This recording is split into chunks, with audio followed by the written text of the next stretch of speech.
Good morning. Oh, every day it seems like another day in the nightmare. The nightmare is that every day you realize that no matter what you're doing, it doesn't necessarily mean that the system is working because the system is very broken, especially for education for African American people. And we don't even talk about that. I remember when I first learned about public education is when we actually moved to California. I was so excited after I got out of high school and wanted to participate in what I thought was going wrong after I had children and you know got involved with the African American Advisory Committee in Sacramento City Unified School District, but that just soon just dissipated as it's kind of like in the Bible, using people to defeat other people. And it's kind of like what I also think is going on right now with the Roberts Family Development Center. It's critical. It's kind of like concerning to me because we all know what Darrell Roberts is doing out there in El Paso Heights. And we know that he's making a difference because the difference is wonderful that he's making. He's got the Freedom Schools out there. He's got a lot of services that are happening for community, and the community depend on those services. But for the city to go back and say that they paid them out of the wrong pot, and then for him to feel some kind of compassion, some kind of way to agree to give some of that money back because he was getting money under the promise zone.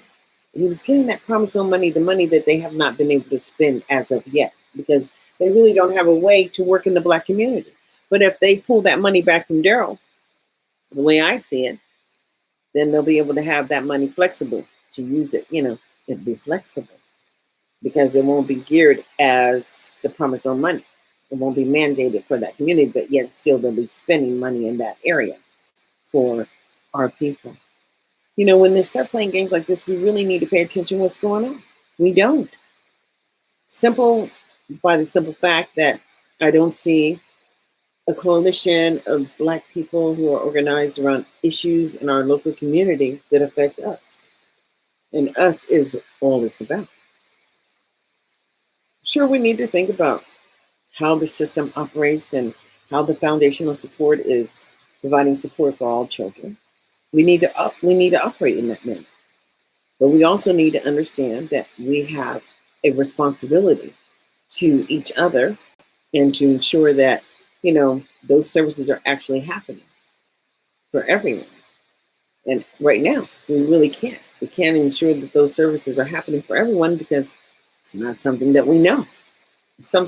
What we know is what our local communities look like. And what we know is how the effect on the ground. But I remember reading Goals 2000. And Goals 2000 was 2,000 goals and objectives that everybody was putting in ideals about how public education should work and how it could work and the flexibility in the system. Now it's really rigid towards academics, but it's not successful. The academic growth and development for the Black community is little. We always had the talented 10th. We've always had 10% of our children who have went on to be, manage, have really great lives. Doctors, lawyers. But they're working all the time. They don't have time to do public policy. So if those people who have been successful, and even entertainers, when they step out of line, like Colin Kaepernick, he stepped out of line according to the president of the United States. Now let's kind of draw back and understand this mentality of willful defiance and the mentality of keeping people in their lane, so to speak. You have a lane to walk in, and as long as you don't walk out of that lane, you're kind of safe. The minute you cross over into another lane, then you're a problem. So Kaepernick became a problem. But not only he became the problem, anybody who would take a knee to acknowledge that Black children were being killed as Black entertainers were entertaining the system and making money for the wealthy and the rich. But our children are on the streets at any time. And it didn't matter how wealthy your parents were. If you were in the wrong place in the wrong time, then your life could end. I mean, your life could end because you're playing the music too loud. Your life could end because you walked into a wrong door. Somebody didn't want you there. And guess what? You're at a park and, someone's calling the police because you're at the park barbecuing. You're selling lemonade. I mean, what kind of sense does this make? Every day I hear of another issue about being black. And I'm on the internet. And that could be an issue too, while being black. But we all need to understand that these things are going on. Oh, America, the great America, the beautiful America, where we are free. Yes, this is freedom. This is how I see freedom. I see freedom. I see freedom sitting in front of this computer and having a conversation about the way I feel about life and sharing on my Facebook page. And one of these days I'll be able to get the share right as I'm going live and be able to engage people to come into the room and while I'm live and ask questions because, I haven't written a book yet, but that's how people learn. People learn through other people's journeys by their life experience. And if you haven't experienced it, well, then you just don't know. And you don't know what you don't know. And if you had a child and you didn't spend a lot of time or your child didn't get a perfect education, it doesn't have to be perfect, but it has to be beneficial. That's what 12 years of compulsory education is all about. It's about maintaining oneself and getting basic level skills so you can go out and work in the workforce and develop and have children and family and have a life. But we're being prohibited from that because other people are having lives on our backs. And I say that because their life and their quality of life all depends on them providing services to you. And if those services are not beneficial, then what are we really saying? I don't know what we're saying. Having the ability to reach out and to engage people in thought, in common thought, is where we should be. This is 2020, and it's February, and it's 2020. And, it's a whole new year. And I was born in 1958. So, 61 is real. And blessed to be here and understand the ability to leave a footprint behind and talk about my life experience and share with you so that you understand that you don't get what you don't advocate for. And we live under a buyer beware system. So if you bought it, you kind of like ate it. If you are the one that has agreed to the low services or below services, or your children are not getting services, but you agreed to that, what do you expect? That's kind of like what I understand. You don't have an expectation of what should be happening, and therefore you don't get anything, and that's just real. It just popped out and just trying to figure out where I was, but I know I'm still on camera. And so, anyways, we all have to really understand what we're doing by not paying attention to what's going on around us, and that's real. Because simply, we've not paid enough attention, and therefore, we are not doing what we should do. At the age that I've reached in maturity, I understand that truly the personal responsibility lies upon us, the ones who have the ability to analyze and critique the situation. If you didn't tune into the president's address or whatever he addressed the nation, he addressed the Congress, it was unfortunate that the Democrats even showed up because it was a game show. And they didn't understand that they were the ones that were going to be on trial. They are the ones that, their value system was going to be weighted because it's all about what he was doing in the game show. He put one African American child there. One. Well, we all want our children to be successful. He gave that one child an opportunity for a scholarship, one. And then he waited for the applause. But guess what? Having the ability to have choice in schools, to move away from program improvement schools that are failing, those schools that he talked about, those federal schools, amazingly, those are the schools where the federal dollars are going. Now, he wants to create opportunity grants. He wants to take federal money and allocate it to charter schools and schools that don't really qualify for the money and wouldn't take your child if you didn't have the money. And so he wants to make the money flexible so you can choose. But guess what?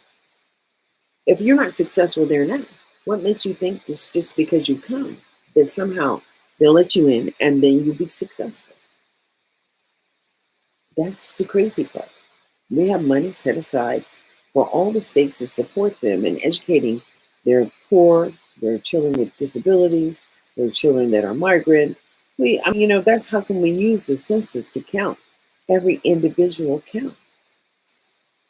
And the reality that, we still can't count the individuals, and we still are not providing services to those families that are generating the federal money. And so he talked about federal schools so badly, so poorly, but he represents the federal government. I mean, they all represent the federal dollars and allocations issued to the American people. And when they get to Congress, they get free health care. They get free education. They have opportunity for employment, or they can network and get their children jobs. And what do you get? If you don't know the rules, you don't get shit. And that's right. It's an unfortunate thing, but we have to eat it. But it's our personal responsibility to understand what's going on around the world around us. And if we don't learn, if we haven't learned by now, I'm concerned that will we ever learn? That's the question right there. Building capacity. And what does consensus mean?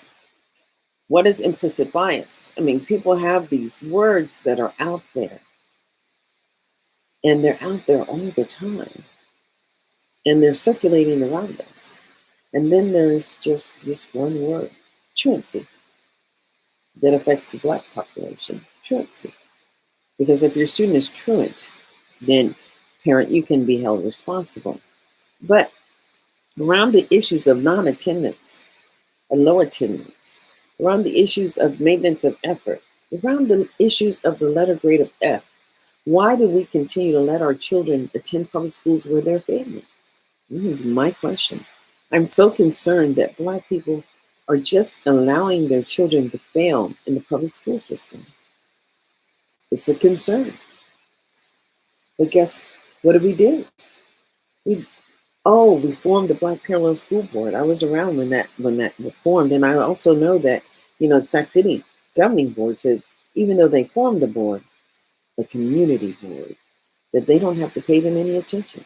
So whenever they come with enough members and show up with enough people, they pay them some attention. They've got more media now because other people are also looking, but failure has been an option for Black people since they left or moved off the plantation.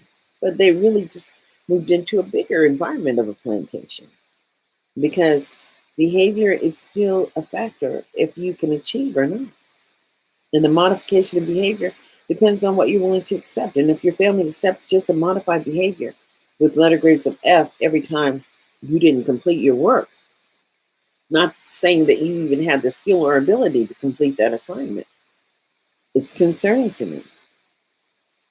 It's concerning, but can't stay too long because people don't have good long attention spans. I've got to cook breakfast for my mother. But anyways, here we go. What do you really know about public education? I open up the chat so people can join in and chat. I'm not exactly sure what more I can do. Gonna understand that we are looking out for our own interests. Understand that People need to question what's happening around the Roberts Family Development Center. At least the Black community needs to have a huge forum, because if we know, you may not like Daryl Roberts or what he does individually, but know this: he is coordinating services for Black children and children who would not have other opportunities any other way. That's what he's coordinating. And so, we have to know that he's doing the work during the summer that the district is not doing. Dittos don't teach children. We need to have a clear disagreement about what's happening for public services in Sacramento, California, in regards to Black children, in regards to what the system or what the local city is enforcing. Because we have community centers where we are not predominantly there, even though we live predominantly in the neighborhoods. Other people have figured out how to utilize those resources. They don't necessarily benefit the Black community. We have nothing that really, everything that ever happened good for Black people in coordinating activities has been squashed or eliminated. So they still have a Black Family Day one day at the Cal Expo. They still recognize Black people. We're out there at UC Davis for that Family Day. I don't think Sacramento does anything. Oh, Miller's Park. The NAACP has a blues festival. But everything else is integrated. Everything else is not coordinated by Black people. And the few things that are coordinated, okay, we want to focus on why did Daryl have the nerve to think that he could appreciate the people that were supporting his program and teaching them about the process of what he's doing. Someone had a problem with that. Someone wanted to push an audit. So they found out what the city did. But Daryl didn't do that. But he was willing to give back money that apparently should have been utilized for something else. Well, we need to ask the question, why wasn't the city paying attention to the migrant home camps or whatever, those buildings out there that were built? We really need to concern ourselves with how portables are moved from one school site to another to increase the number of children who can attend there at a local school, which increases the capacity, which increases the amount of money or the poor money that goes to that school. I mean, think about the money and the dollars that are driven by the number of children who are over there at Edward Kimball and Cesar Chavez. And understand this: when they don't spend the money, it goes back into the general fund. That's what happens. So anywhere there's money generated that is not being utilized by the local community, well, it goes back for the May Revise. And the May Revise, they allocated to the programs that never would have qualified for the funding in the first place. And they still give your kid an F. How many kids are getting Fs at the end of the year? How many kids are credit deficient at the end of the year? And what difference does the education system even really mean when you're credit deficient or in 12 years you can't get a job? Why aren't we talking about the outcomes and the effects that are happening in the Black community in regards to public education? I don't understand. I see what we're talking about is things that are irrelevant to the people, irrelevant to the nation, irrelevant to our grandchildren. We're talking about personal business. And we need to get off of people's personal business. And I don't care if you criticize me. I don't care if I'm well liked. I really don't care. It's my perception. And guess what? As a person that is a child of God, and that's why I'm still here.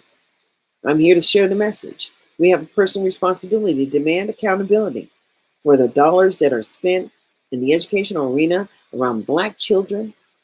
And we need to question why those services don't work. Now, this is just the beginning of my conversation for today. I'm going to end this stream. Hope people tune in and tune in the next time. Because next time I'll be teaching. Next time I'll be teaching what an IEP is. Next time I'll be talking about why is it that we allow so many children to be disproportionately placed in special education without maintenance of effort? Because that's critical.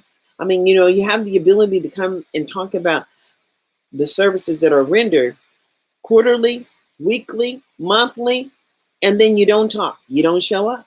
And so therefore, failure is just an option. How do you fail in special education? How do you fail with additional resources coming into the arena to support you, and then you still get the letter grade of F. Somebody has to help me with that. That's what I want to have. I want to have a conversation because far too many Black children are failing, and far too many Black parents are not having that conversation about the failure. That's where we need to be. So, anyways, it is a little 10 after 10, and this is live. And so, I will be able to share it immediately. Hope to engage you with the conversation, and hope you have looking forward to a great weekend. I'm going to figure out what I can do this weekend, talk about other things, but there's so much in my head. It's just waiting to explode to get out, but it's waiting to explode in hopes that you can understand and relate the critical mass of us not participating in the oversight process to ensure that all children have a basic opportunity to learn. I'm signing off for right now, and I'll catch up with you on the flip side. This is DA, and I'm out.